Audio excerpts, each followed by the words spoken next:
Bem-vindos ao Observatório da Imprensa. Estou em Vitória e aqui nos arredores da cidade acabo de ouvir um dos mais tenebrosos depoimentos, talvez uma das confissões mais fortes, mais dramáticas da história recente do Brasil. Cláudio Guerra, ex-delegado do DOPS, participou ativamente na repressão, no extermínio, na matança, não fez tortura, mas ele atribui a ele mais de 20 mortes. Ele contou a sangue frio a sua revelação, seu encontro com Deus e a vontade que ele tem de ajudar a buscar a verdade. Essa é uma história que a imprensa, quando saiu o livro Memórias de uma Guerra Suja, a imprensa levantou, mas não teve coragem de tocar. E se a imprensa não levantar, essa história pode acabar mal.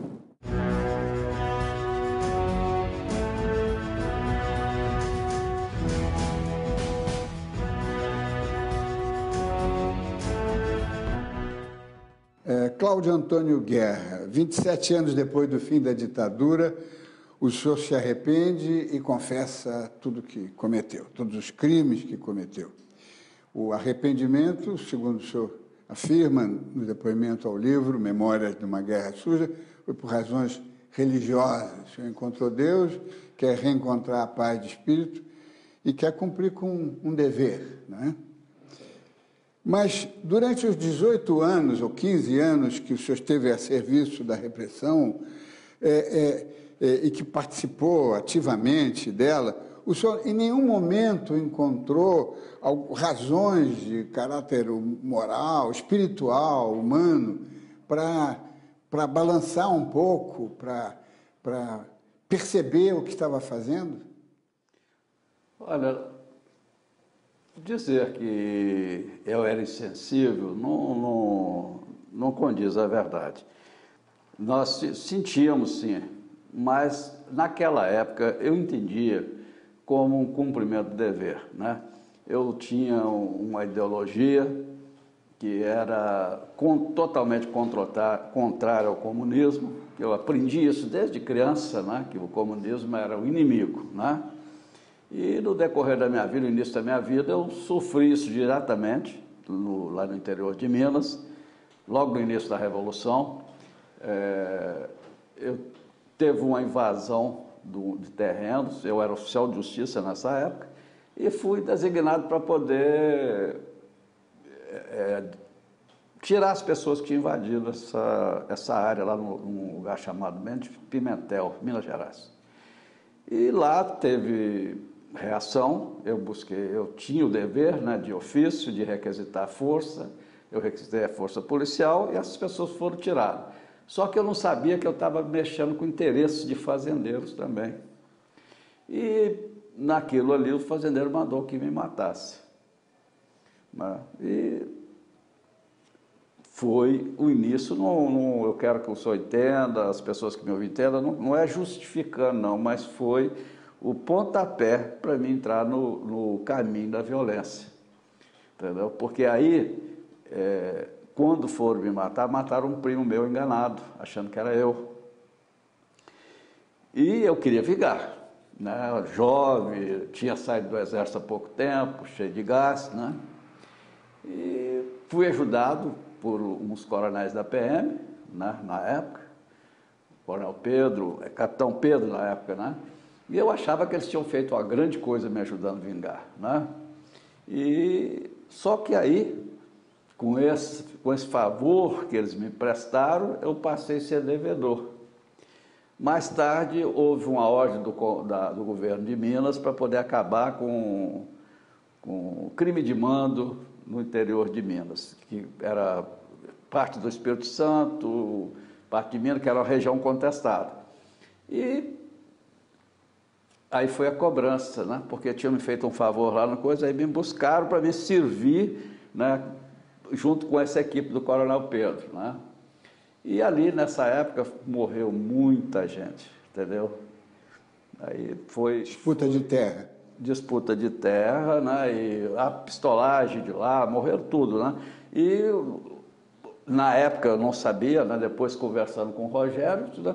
alguns desses aí seriam lideranças de camponês, entendeu? Houve doutrinação? O senhor sofreu algum trabalho Isso aí era de informação ideológica? Formação ideológica. Inclusive, o nosso comandante dizia o seguinte: tem dois, vocês hoje passam a pertencer tem que escolher um lado. Existem os que morrem e os que matam, vocês têm que escolher. O dilema era esse? Era esse. Não havia o dilema democracia? Não. Os que matam e os que morrem, porque nessa época já faziam uma propaganda medonha que eu tinha morrido não sei que a esquerda, que o comunista tinha matado coisa, que eles faziam. A gente só recebia essa informação. E nós tínhamos ali o que nós tínhamos era querer acabar mesmo com a esquerda, porque era o que nós sabíamos que era o inimigo, que o país ia ser derrotado, que aqui ia ser igual Cuba, que não, era aquela história que nós tínhamos aí todo dia.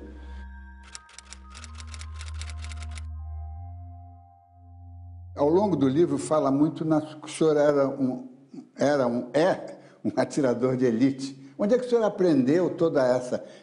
Inclusive, pelo livro, percebe-se que o senhor conhece explosivos. Quer dizer, não é uma coisa de ouvir falar, de ler aí na bula, não. É algo... Nós éramos treinados. Aonde? Para atirar, eu comecei desde o Exército, né? Sim. Fui um bom atirador no Exército e continuei. Depois, nós éramos treinados por uma equipe lá no ponto zero, que nós reuníamos as aulas teóricas no ponto zero, e depois as práticas eram no batalhão ao lado do Campo dos Afonso. A gente treinava na mata de Teresópolis, explosiva, era mais específico ali, que eram os treinamentos ali. Eu já dei o nome do instrutor, trabalha na Globo com aqueles recursos, com esses negócios para televisão, o Farjala, né? Foi um dos meus professores, né? Eu fiz a operação com ele também. E tem um outro que eu não lembro o nome dele, aí o Rogério, outro acho que eu não quero falar, não, mas porque eu não lembro o nome, era codinome. O senhor vai lembrar. Tem um outro que era também a gente chamava de professor, muito bom instrutor, e tinha instrutores que vinham do exterior também. Nós tínhamos aulas com o pessoal de fora.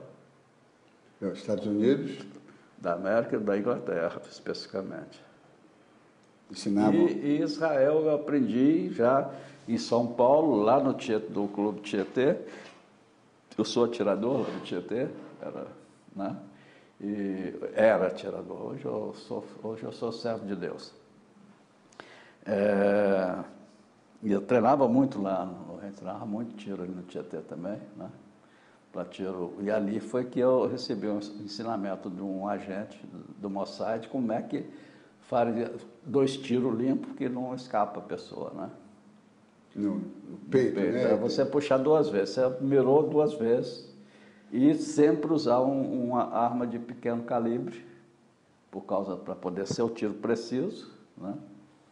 Eu aprendi isso lá e depois eu pus em prática nas minhas operações, né?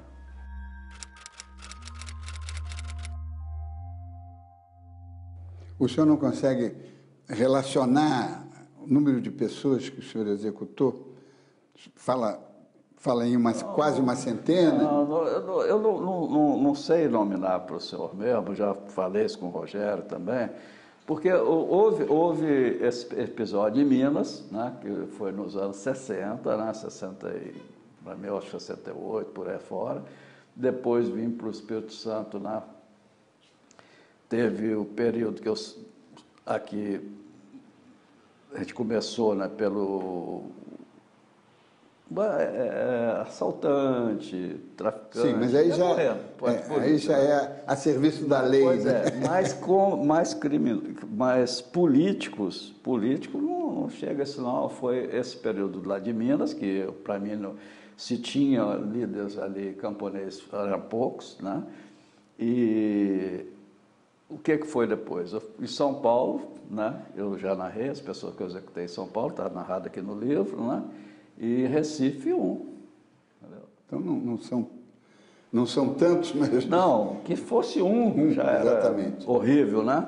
Mas tirei vidas, isso aí é uma coisa hoje que, né, é só a misericórdia de Deus mesmo para perdoar, né? O senhor, ao longo do livro, insiste sempre que o senhor não é um torturador, mas admite que foi um matador de quase uma centena de pessoas, não tem o número certo. Com isso, o senhor está fazendo uma distinção, não é? Quer dizer, o senhor é um soldado que mata porque está numa guerra, e os torturadores fazem outro tipo de guerra. Mas os torturadores eram os militares. Quer dizer, como é que o senhor se coloca nisso, né? Quer dizer, o senhor estava numa guerra cumprindo as chamadas leis da guerra, que não era bem verdade, mas tudo bem. Mas os militares estavam torturando, o que é contrário às leis da guerra. É, contrário. Inclusive, eu tinha aversão, eu não participava de tortura e era contra. Por isso que eu nunca entrei nos lugares onde, na Casa da Morte eu nunca entrei lá, no DOI-CODE eu chegava no pátio, até entrei fora de hora de interrogatórios, porque aqui no Espírito Santo, os policiais que torturavam, eu procurava tirar eles da minha equipe, entendeu? Respondia até processo sem ter sido torturador, respondi por lesões corporais de um fato, um delegado, o DOPS era para-raio de tudo, prendeu um jovem estudante, negócio de roubo de carro, levou lá para o DOPS, meteu o pau nele. Eu estava na rua, quando eu cheguei, vi uma senhora chorando. Eu falei, o que foi, minha senhora? Ah, meu filho tem Bustachê, um rapaz jovem da família Bustachê, a família tradicional do Espírito Santo. Aí eu fui lá, perguntei ao meu filho, o que é? Não, é do que eu falei. Não, vem cá, meu filho. Entreguei ele à mãe. No dia seguinte, essa manchete. Estudante é torturado do DOF pelo... Eu paguei. Eu tomei a providência de liberar e eu paguei o sair. Mas eu e o delegado, desse dia em diante, passou a ser o meu inimigo. Entendeu? Porque eu sou contra, continuo hoje nem matar também não faria, hoje eu até falo, hoje se a pessoa quiser me matar, vai matar, porque nem para me defender eu vou usar, não uso arma, as pessoas sabem, eu não uso arma mais, não, sou contra a violência hoje, né? Eu antes era qualquer coisa, não, eu vou resolver.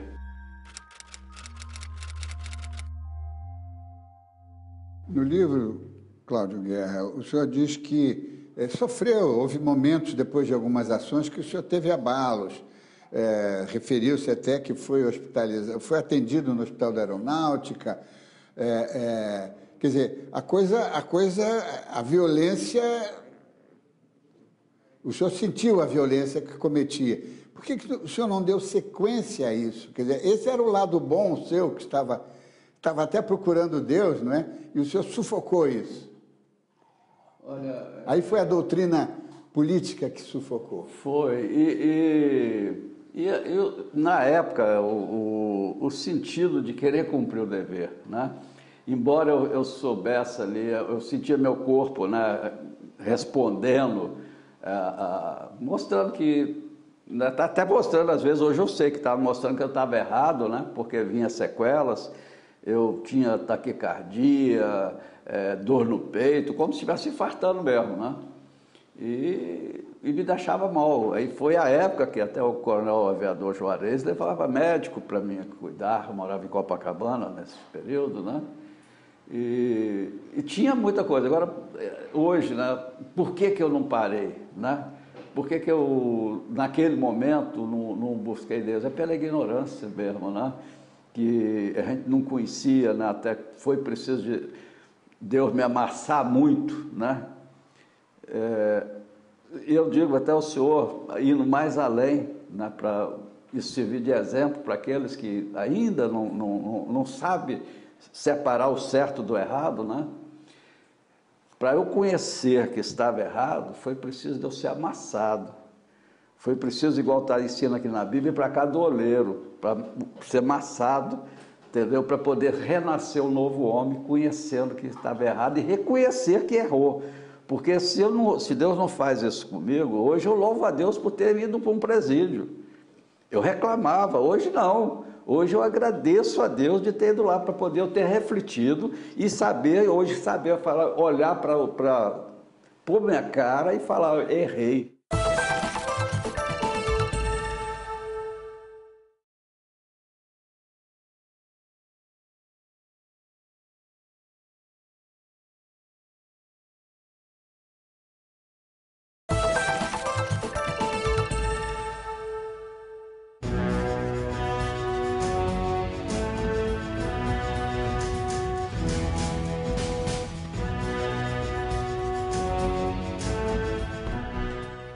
Eu me lembro bem de dois senhores que peguei na casa da morte e levei para a incineração na usina. Disseram-me se tratar de líderes do partidão. Um deles me marcou muito, porque lhe haviam arrancado a mão direita. Ela estava dentro do saco, perto do corpo, resultado de tortura impiedosa. O outro homem parecia ter sido mais torturado. Era Davi Capistrano. A casa da morte era para onde iam as pessoas mais importantes. Muitas pessoas que leram o seu livro, o livro que o Rogério e o Marcelo escreveram com suas declarações, Memórias de uma Guerra Suja, né, dizem que pode ser entendido o livro como uma forma de mostrar que não apenas os militares foram os vilões desse período negro, mas os civis também estavam ligados. Quer dizer, não foi uma ditadura militar, foi uma ditadura em que civis e militares usaram da violência. Usaram da violência, empresários se beneficiaram da Revolução, né? Grandes empresários, né, se beneficiaram, né? E participavam, dava prêmios, né, para quem, por exemplo, era executado um líder, tinha prêmios. Né? Vamos avançar um pouquinho. O senhor revela, a propósito de prêmios, né? O senhor, quando o senhor foi levar os corpos da Ana Rosa Kuczynski e do marido dela, o Wilson Silva, o Chevette quebrou e pegou fogo, e aí o senhor pediu ajuda e tal, e mais tarde o senhor ganhou um Opala 0 km, né? Quem lhe deu esse Opala? Foi o DOPS? Não, quem me entregou foi João Lisandro, filho do Eli Ribeiro, dono da usina. Que era o dono da usina. Isso aí. Com o dinheiro dele? Dele. Chegou, o Opala, o meu Chevette queimou, daí uns dias eu recebi um Opala 0, mas sem eu pedir, não foi, né, porque ele se beneficiava. E acho que acharam, queimou o carro dele, vamos dar um carro para ele. Deu um carro, um Opala 0. Esses prêmios que os senhores ganhavam, bônus, não é? Eram frequentes? Olha, eu não cheguei a ganhar bônus direto, eu recebia um mensal, né? Eu declarei o banco onde eu recebia, o nome com que eu recebia. O Banco Mercantil. Mercantil do Estado de São Paulo, eu recebia como Stanislau Meirelles, a conta era em nome do Stanislau Meirelles. Tinha duas contas lá, em nome de Cláudio Guerra e Stanislau Meirelles, né? E agora, os prêmios eram mais em São Paulo e Rio de Janeiro. Né? Era a Federação das Indústrias lá, através de grandes funcionários, já para poder não ficar, eu falar de pessoas aqui que às vezes não mencionei no livro, está mencionado no livro, as pessoas colaboraram.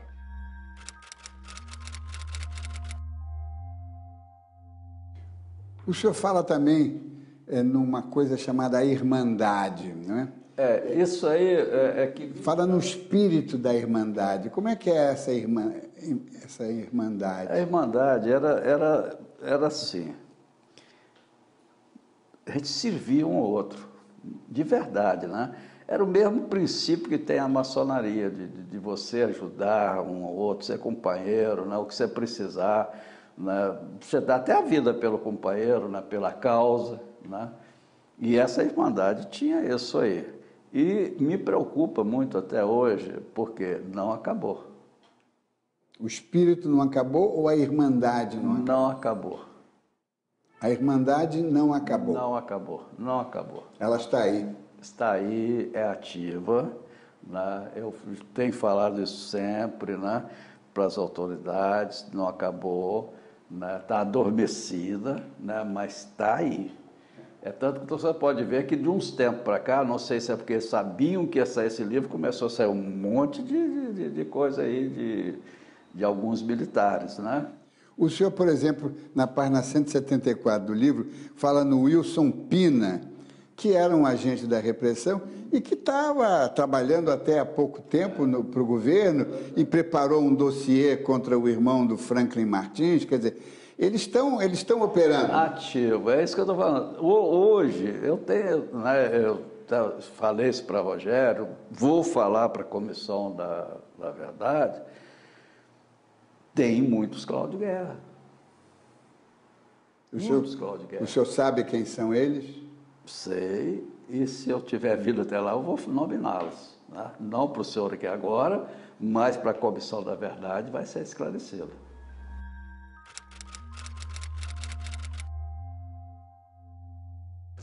A imprensa naquele tempo, ela era censurada, o senhor sabia que ela era censurada.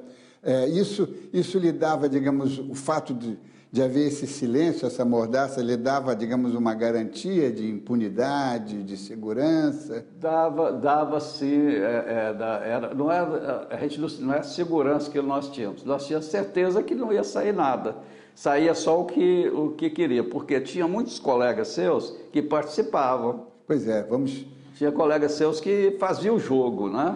E eles chegavam lá... Não são meus colegas, são profissionais, né? Colega que eu falo assim, de profissionais da área de imprensa, né?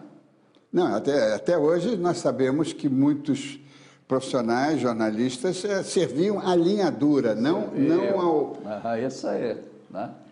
E o senhor tem alguma lembrança de alguns nomes? Olha, eu citei que isso não é segredo, né? A Rede Globo, né? Era uma das que fazia o jogo mesmo do poder, né? Eu posso citar porque a Folha de São Paulo, que fornecia os carros, emprestava o carro para fazer as campanas, né? Isso está no seu livro? Entendeu? Eu lembro assim o nome de repórteres, eu citei alguns, né, que participavam da reunião lá do Angudo Gomes. Eu citei alguns. Então, lá. Não, e ali havia também gente do mundo do espetáculo, do entretenimento. A grande verdade é que a revolução, né, quando a esquerda não aceita a revolução, né, mas o que se chamava revolução, né, o que acontecia? Ela, no início, o povo foi à rua, queria a revolução. Ou doutrinado por alguém, ou coisa, mas foram à rua, foram pedir. Né? Os militares eram requisitados para poder fazer isso. Né? E naquilo ali havia um trabalho grande da CIA por trás, né? Influenciando as massas, havia, né? E era simpático. Na época, né? O que aconteceu? Por que ganhou-se essas televisões, o direito da televisão? Foi o governo, olha... trabalhar para mim, você vai ter essa emissora, mas vai fazer o que eu quero. Vai fazer? Vai. Não foi assim. Essas coisas chegavam porque o senhor estava no campo operacional, não é? Mas essas informações chegavam até onde o senhor... Chegava, deixa eu explicar ao senhor por quê. No início, eu era apenas operacional. Depois, eu tive uma sessão ali dentro. Entendeu? Eu tive uma sessão. Eu passei a ser considerado pelos militares um dos maiores estrategistas deles. Entendeu? Aí eu sabia do que participava daquelas reuniões? Participava das reuniões, não do Estado-Maior, mas dos oficiais que eram rebelados contra a abertura e que obedecia só a eles. O general ficava na antessala esperando para ser atendido por coronel. Era uma quebra da hierarquia sem tamanho. E o que houve ali foi uma quebra de comando. Né? Os coronéis, o que tinha a tropa na mão, né, se rebelaram. E especificamente o eixo São Paulo, Rio e Minas. Né? Esse eixo aí centralizava toda coisa no país inteiro, né? A guerra, né? Para poder acabar com o Partido Comunista, né? Matando, prendendo, né? Destruindo. Né? Foi a partir daí.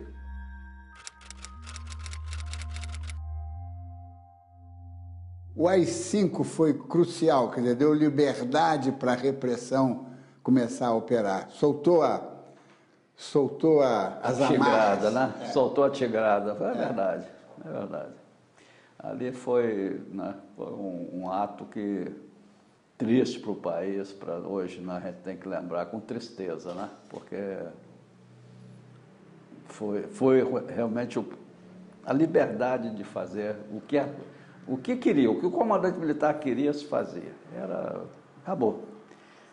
E o senhor sentiu uma diferença antes de 13 de dezembro de 68 e depois? Em 68 também, na verdade, o senhor não estava imbuído. Eu já era próximo, simpatizante, o período lá de Minas era esse período, né? Mas eu não tinha ainda politizado, né? Que nós era ignorante na realidade, né? Eu já falei isso para o Rogério, muitas vezes a gente saía para a missão, não sabia o que era, não sabia o que era robô. Depois que eu comecei a participar e entender, né? Mas até então era uma máquina.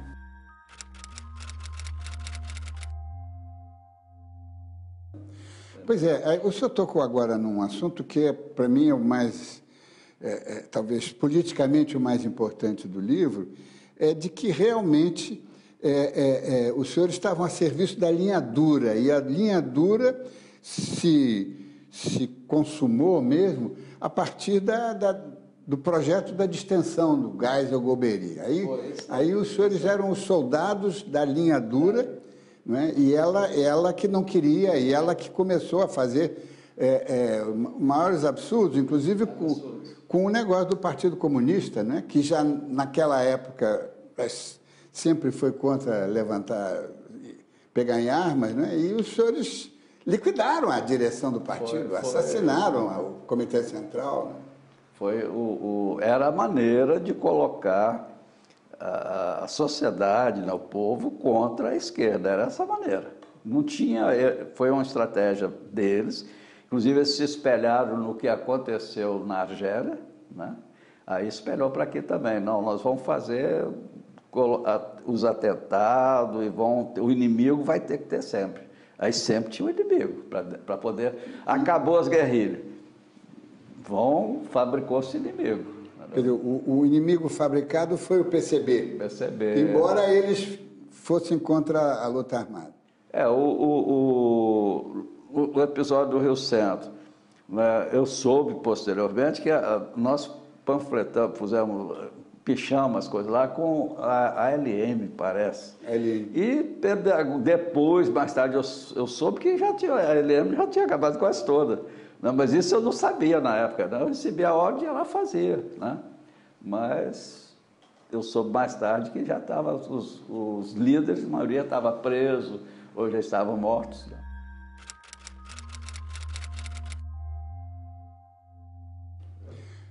Com relação às informações, o senhor se refere, nas nossas conversas preliminares, em 75, um coronel Brandt percorreu todos os DOPS do Brasil, ou congêneres... Ele e o Paulo Malhães. Ele e o Paulo Malhães, para queimar toda a papelada. Foi destruído os arquivos todos, né?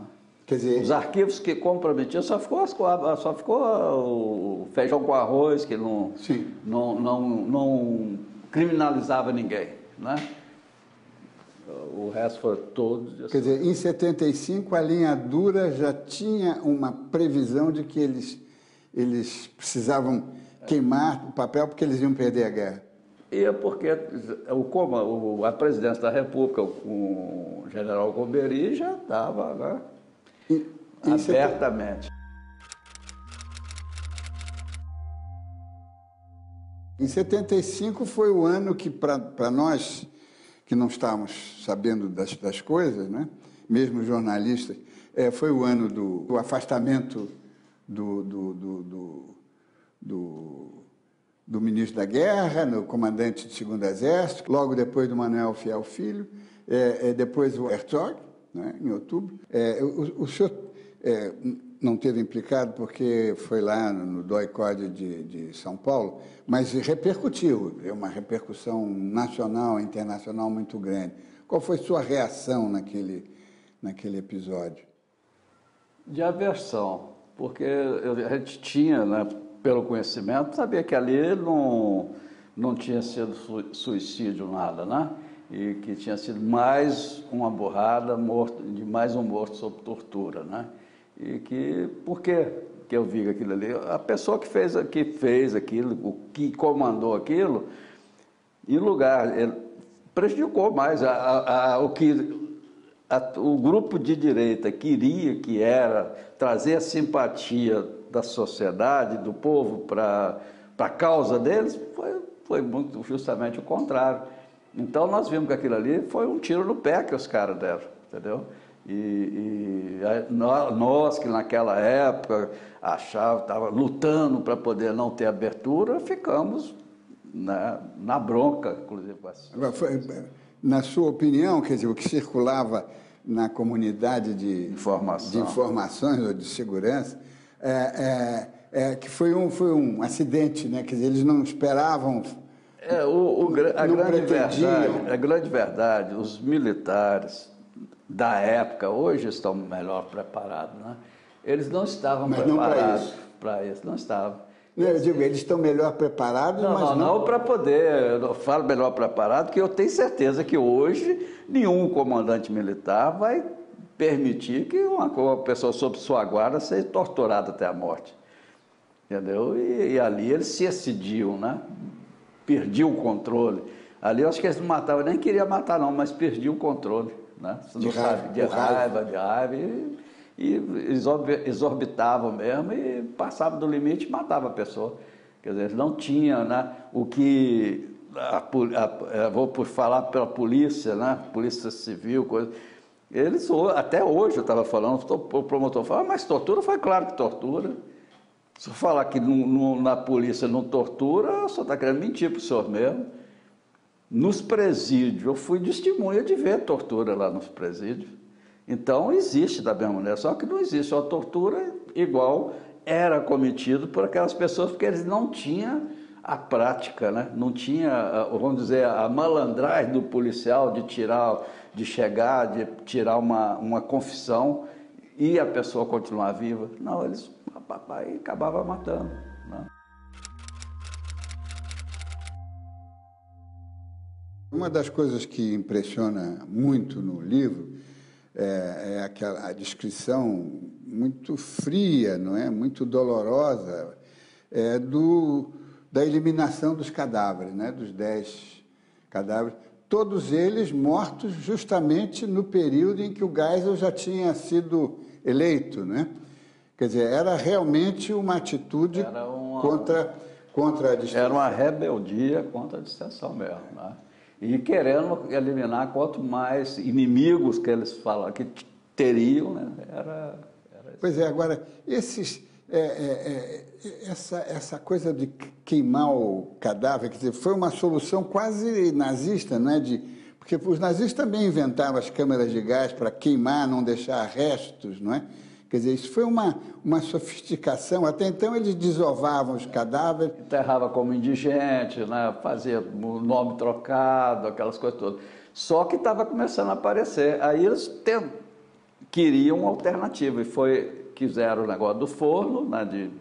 Foi quando eu apresentei o Eli Ribeiro a eles. Falei, olha, o dono da usina Cambaíba. Ele já era conhecido, mas ele não tinha. Mas foi quando o entrosamento foi obra minha. Agora, o senhor viu todos os corpos, né? Esses 10 corpos o senhor viu. E o senhor dá detalhes, inclusive eu tenho aqui algumas pessoas, parentes, querem detalhes que eu vou lhe perguntar, mas, por exemplo, o caso da Ana Rosa, né? O senhor deduz que ela estava toda mordida e que teria sido violentada, mas ninguém morre de estupro e de violência, né? As mordidas eram de algum animal? Não, era mordida humana. E de que ela morreu? Ela estava muito machucada, tá? Ali, eu creio que foi asfixia, né? Muito machucada, muito sangrava, a boca sangrando, que estava estourada por dentro, né? E o marido, o Wilson Silva? Sem unhas, sem as unhas da mão, todo... E também arrebentado? Todo arrebentado. Isso não lhe... Marca, mas demais. Isso aí eu me sentia muito mal, muito pior do que a troca de tiro, de atirar. Eu sentia muito mais, entendeu? É tanto que hoje eu tenho assim, um grande compromisso meu com as famílias, de narrar, de falar onde for, porque, eu sei lá, foi o que mais me machucou, foi essas cremações. Sabe o que é? Assim, eu tinha apagado isso da minha mente, mas apagado mesmo. Apagado para poder... está voltando, assim, eu tenho conversado muito com o Rogério, que ele me acompanha há 3 anos nisso aí. Muita coisa está voltando à minha memória, aí eu lembro, falei, ih, Rogério, teve o Tomás, eu lembrei quando eu estive na usina. Entendeu? Não fui lembrar quando eu estive lá. Por exemplo, a Hildegard Rangel, a filha da Zuzu Rangel, que morreu num acidente, mas foi morta, o seu próprio... Não é? Ela pergunta sobre o coronel Custódio, que aparece no inquérito da mãe. Eu fiz um pedido, né, aos autores do livro, e fiz agora para a comissão. Eu preciso de ver fotografias da época que foi feito na hora da perícia, que essa fotografia mostra o Perdigão no local. O Perdigão e o Custódio. Também, entendeu? Eu falo com ela que assim que eu tiver as fotos na mão, eu vou poder dar um maior esclarecimento para poder chegar ao realmente tudo que aconteceu. Cláudio Guerra, o Marcelo Santa Cruz, filho do Fernando Augusto de Santa Cruz Oliveira, ele quer detalhes, como o senhor lembra como é que ele estava de bermuda, estava nu, se chegou... Olha, todos os cadáveres que eu recebi eram seminus. Era tipo só assim, às vezes, eu acho que era mais parecido com um calção que uma bermuda, né? Todos eles eram desse jeito, porque as pessoas não é nu, né? O pau de arara é nu. Né, as torturas ali de choque nos órgãos genitais, e muitos foram até castrados, né, era seminus, né, todos eles. Né. O caso do Capistrano, que veio esquartejado... Ele não estava todo esquartejado, não, ele estava com o braço direito decepado, tinham arrancado o braço dele. Capistrano.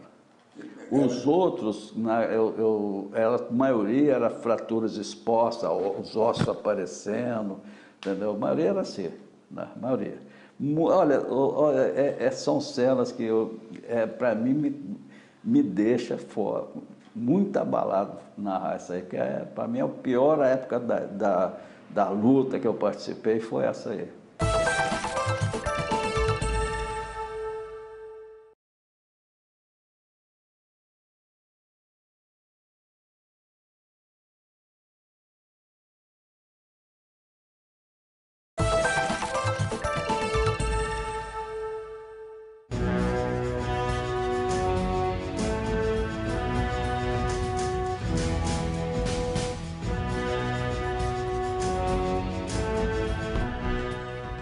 Eles foram para a estrada e fizeram um corredor de atiradores. Perdigão vinha atrás, avisando por um rádio o momento em que a Kombi estava se aproximando do local ideal. O veículo foi metralhado por todos os lados e, em seguida, jogou-se uma bomba dentro dele. Não sobrou ninguém vivo. A publicação das memórias de uma guerra suja, o senhor achava que ia ter um impacto maior, que a imprensa ia reagir com mais intensidade? Olha, eu não sei assim, nem se é imprensa, não. Quando eu atingi, né, primeiro a orientação de Deus e depois a ideia do Rogério Medeiros, que era dizer toda a verdade sem escolher nada, eu, no meu entender, não sou entendedor de imprensa, mas de conhecer, eu tinha a impressão que isso aqui ia ter mais seriedade, para poder, não acreditando no que eu estou dizendo aqui, mas para ter... Partir para investigar o que está aqui. Olha, tem aqui, olha, ele falou isso aqui, vamos ver. Vão a Comissão da Verdade, ou os procuradores, a Polícia Federal, né, vão investigar isso aqui, vão dar uma resposta. Nós temos que, olha, tem aqui, até agora ninguém falou. Tem um que está falando agora, vamos ver o que ele está falando, não acreditando, o Cláudio Guerra está falando completamente toda a verdade. Eu estou falando o que eu participei, agora investigue. Então eu achava que ia ter um trabalho mais intenso para uma resposta para os familiares. Não é para mim, não. A minha resposta já tem de Deus. Mas para os familiares que estão aí anos sofrendo pela perda dos seus entes queridos, eu achava que teria sim. Vou isolar imediatamente os locais que eu indiquei, né? Parece que agora que vão ser feito isso. Na semana passada, exatamente há uma semana, no fim de maio, veio uma força-tarefa do Ministério Público Federal de São Paulo. Teve aqui para uma oitiva, né? De, parece que 8 horas, segundo eu soube. Não, foi 16 horas. 16 horas? 8 num dia e 8 no dia seguinte, exatamente. O senhor sentiu que as informações que passou, dali vai haver providências? Olha, o que eu senti ali de sério, que foi o procurador de Campos, que eu vi que ele está trabalhando para elucidar, né, que se queremou ou não, pessoas ali na coisa, eu vi uma seriedade do trabalho dele, né?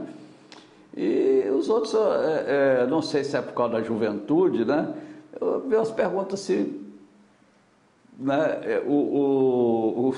Parece que é Ivan, parece Ivan Max, que é o que fazia mais perguntas, né? Ele falou assim, olha, nós temos tantos inquéritos abertos em São Paulo, isso aqui vai fazer parte do inquérito. Eu achei ótimo, né? Aí me falou também, olha, isso aqui você vai responder criminalmente. Eu falei, eu não estou pedindo perdão a ninguém. Seu dever, se eu devo, né, eu confessando que crimes que foram feitos no passado, se a lei tiver que me punir, que me puna, eu não quero me eximir de culpa. E se eu estou falando, ele falou, não, porque se eu quiser ficar calado, porque você não é obrigado, eu falo, não, eu quero falar, eu não tenho que esconder nada. Hoje eu tenho compromisso com Deus. Se eu vou passar mais anos na cadeia, nada disso importa. A minha finalidade de vida hoje é ajudar na busca da verdade. E a Polícia Federal já esteve aqui, já conversou consigo? Olha, eu agradeço muito a Deus porque eu vi seriedade no trabalho que a Polícia Federal está fazendo. Para minha surpresa, que antigamente eu tinha muitas restrições, né? Mas hoje é uma nova Polícia Federal. Depois da publicação do livro? Ou... Depois da publicação, né? Eles já tiveram comigo um delegado designado lá pelo Ministro da Justiça, né? É uma equipe excelente, nós estivemos percorrendo todos os locais, né? Então, Aonde? Estivemos em Minas, né? E no Rio, em 3 lugares, né? E fizeram a localização, mapearam, né? Então estão fazendo um trabalho sério, só que eles precisam da comissão falar, ó, continua, faz isso, né?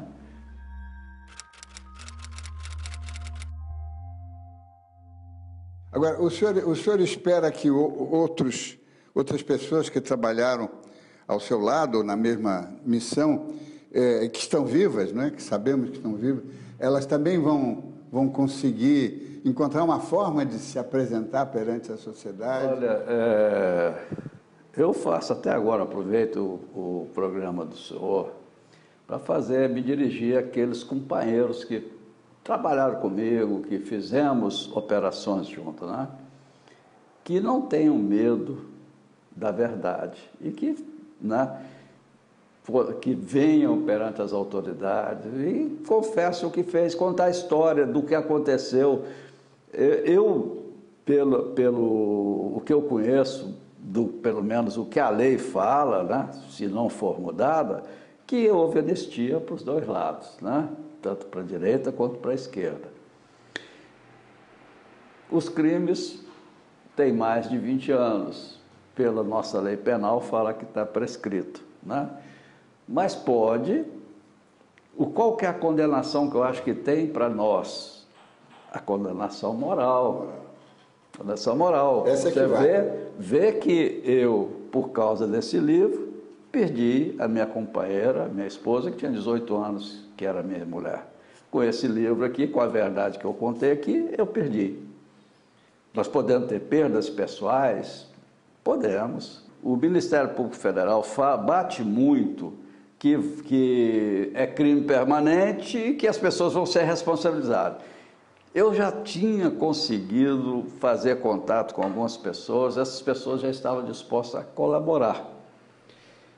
Mas estão com medo agora, por causa dessa espada que ficaria sobre a cabeça deles, né? Mas eu tenho insistido... A espada é da lei, não é? Não é a espada da lei, que tem, né? Eu não tenho medo dela, mas eles têm, por um motivo ou por outro, né? Eu não tenho medo porque não tem mais.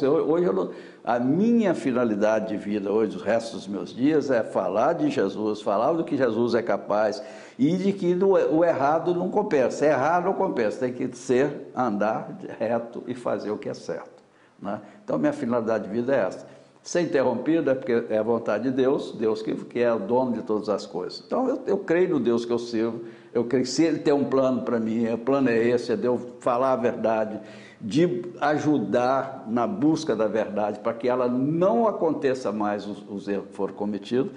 Eu creio sim que muita gente vai falar. Inclusive, eu tenho feito apelo às autoridades, que tem alguns que, se eles me levarem até eles, eu sentar com eles, eles vão falar.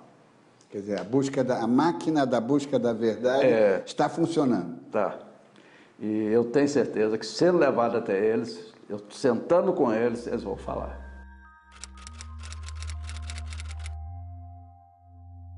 O senhor, em alguns momentos, menciona, já no final, que, usando uma expressão do jargão, você está fedendo, né? Quer dizer, significando que... Está morto, que já vai ser morto. Mas é porque eles não sabem. Eu hoje... O senhor está fedendo hoje? Olha, não, eu estou cheirando porque eu sirvo a Jesus, né? Mas, olha, hoje, se me matar hoje, para mim é lucro. Porque eu vou ficar lá na glória com Deus, com Jesus, que eu sei que Ele me perdoou. O homem eu tenho certeza que não, porque o homem não tem misericórdia, né? Mas se os homens tivessem misericórdia, o senhor não estaria aqui contando a verdade, ajudando os homens a buscar a verdade. Pois é. Então, eu hoje, né, vamos pôr, vamos calar a boca do Guerra, eu já recebi um monte de aviso. Agora? Mas não vai calar, não vai calar, porque é o que eu disse para eles, eu falei para Rogério, falei para o Marcelo, Rogério, eu não sou dedo duro, eu vou falar na primeira pessoa, eu fiz isso, eu fiz aquilo. Quem fez comigo ou participou, que vai contar a verdade deles. Se eles falarem, não fiz não, Guerra está doido, o problema deles, a polícia, o Ministério Público vai apurar. Mas eu não estou chegando e falando, Rogério fez isso, Marcelo fez isso, não. Eu fiz, primeira pessoa, né? Então, eu pensei muito, né? Eu falei assim, poxa, eu sou contra, caguete, né?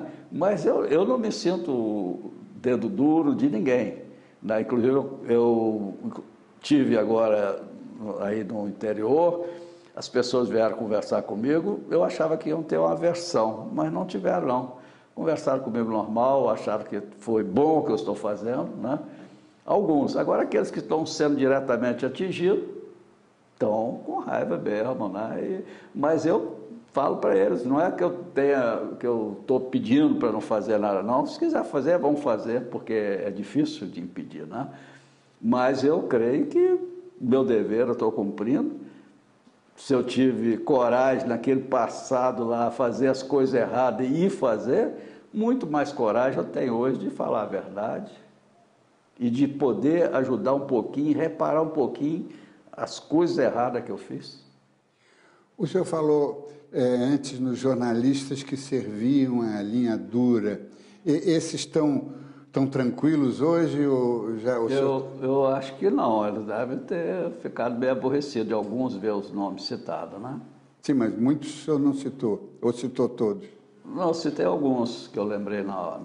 Cláudio Guerra, eu queria agradecer a sua colaboração, a sua disposição de falar pela primeira vez, tendo escolhido um programa que mexe com a imprensa, e a imprensa tem um papel fundamental na busca da verdade. Então, quero lhe agradecer essa ajuda e quero que o senhor tenha forças para ir até o fim. Com Deus na frente, eu vou até o fim. Eu não vou desistir da busca da verdade, e eu queria apenas fazer mais uma vez apelo àqueles ex-companheiros que lutamos tanto no passado. Tenham coragem agora de falar a verdade. E quero dizer também para todos que vão ouvir esse programa, errar não compensa não. Nós temos que andar certo e procurar fazer as coisas certas. E hoje eu estou fazendo isso porque eu tenho um olhar espiritual. Não, como homem natural eu não faria, mas hoje eu estou falando como homem espiritual. E como homem espiritual eu não quero aparecer. Eu não quero achar que as pessoas acham que eu estou nesse programa com o senhor querendo me autopromover. Não, eu estou pondo a minha cara para apanhar, eu estou aqui para dizer a verdade e me colocar para a sociedade nu, com meus erros, com meus acertos, mas na busca da verdade.